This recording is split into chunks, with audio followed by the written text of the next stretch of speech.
Hey guys, Colby Martell here with Big Y Fly Company. We're out here on the Deschutes River today, beautiful day. I'm going to do a little bit of Euro nymphing, a little bit of instruction, and just kind of introduce some basics to what Euro nymphing is and kind of how to do it and how to catch fish and put fish in the net while Euro nymphing. So first off, Euro nymphing rods. Now Euro nymphing rods tend to be a little longer and a little lighter in weight, longer in length. They typically are built with a more tapered, lighter tip and a little heavier butt action here. Today, we're fishing the Cortland competition Nymph, 10.5 foot 3-weight. Great rod, we carry it here at Big Y. Very light tip, which allows you to really cast that monofilament. You know, the only weight that we're casting today are our flies, not the actual fly line. So it really allows your rod to load with those two flies you have on the end of your line and really cast it out there with that light weight. It has a little heavier butt action through the bottom here of the rod, which again allows you to fight bigger fish, catch bigger fish. It's a 3-weight rod, but again, it has some backbone to it that really allows you to, if you do get into a big fish here, allows you to land it and put it in the net. In terms of line, today we're fishing the Rio Euro Nymph line. It comes in a 2 to 5 pound rating. It's kind of just an overall generic light line.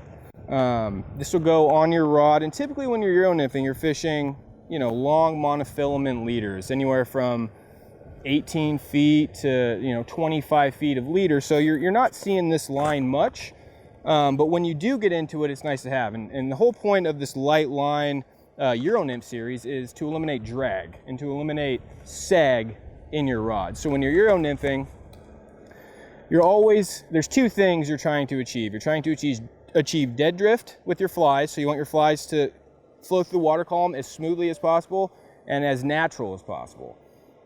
With that, you're also trying to achieve strike detection. So with the dead drift, your flies going through the water as natural as possible as you follow, and then strike detection, you want your line tight all the way down to those flies so you can see those little ticks, those little bites, those little nicks in the line.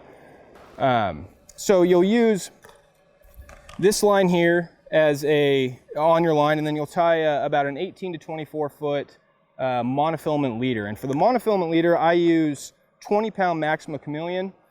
Some guys will taper this monofilament leader, which can help to cast a little bit better. I like to leave this monofilament, this about 23 foot monofilament piece of 20-pound Maxima, all one piece. And what that allows me is it allows the line to fly through the guides a little bit smoother when you are fighting fish or when you are casting. Some guys will take the 20-pound, taper it down to a 15-pound, and then taper that down to a 12-pound, which works great. But what I've noticed is that kind of gets caught up in the guides every now and then, casting, fighting fish, whatnot. Both will work, but again, I like a smoother, more connection all the way through my rod, all the way through those guides. So from that 20-pound Chameleon, you'll tie on cider. And for the cider material, we're using Rio two-tone indicator line. Comes in a variety of sizes. I like 1X, 2X size. I think it matches up with that 20-pound Maxima well. You're not technically fishing or fighting fish with this line. This line will tie directly to your Maxima, about 18 to 24 inches. I like to stick in the 18-inch range. And you tie that directly down to a tippet ring. From your tippet ring, you're running about 4 to 6 feet of monofilament tippet. Now you can run fluorocarbon, you can run regular Powerflex, regular nylon, whatever you prefer. I run the fluorocarbon, about 5X line. It cuts through the water extremely quickly. And again, we're not using weight. Euro nymphing, you're not using weight, you're using the weight of the flies. So that thin tippet really allows that fly to get down to depth extremely fast.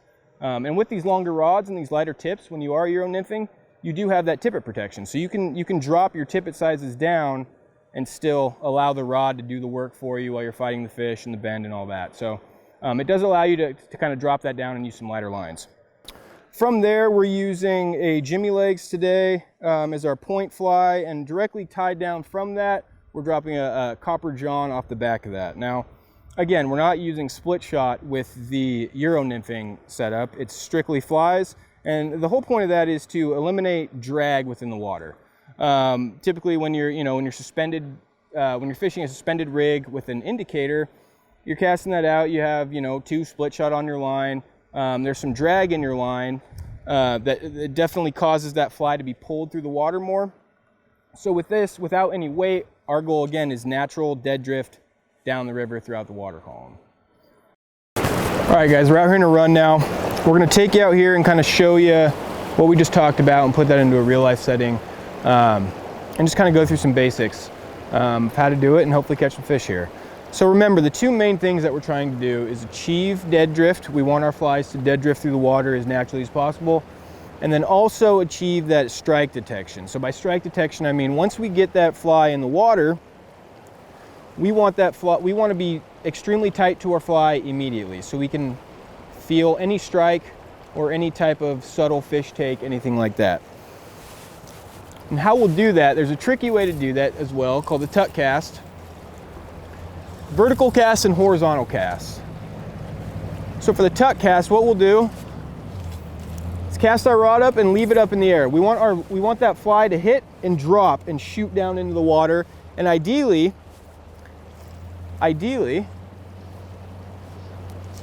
our sider lands on top of the fly where it entered and gets our fly down as quickly as possible.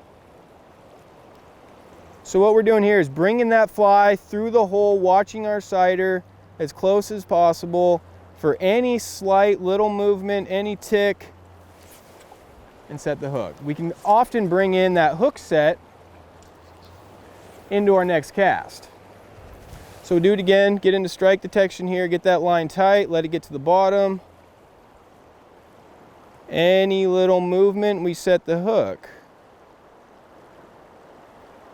If you don't feel any ticks or anything going down, you can let your fly swing as well into that seam. Let's see if we can get one here. Oh.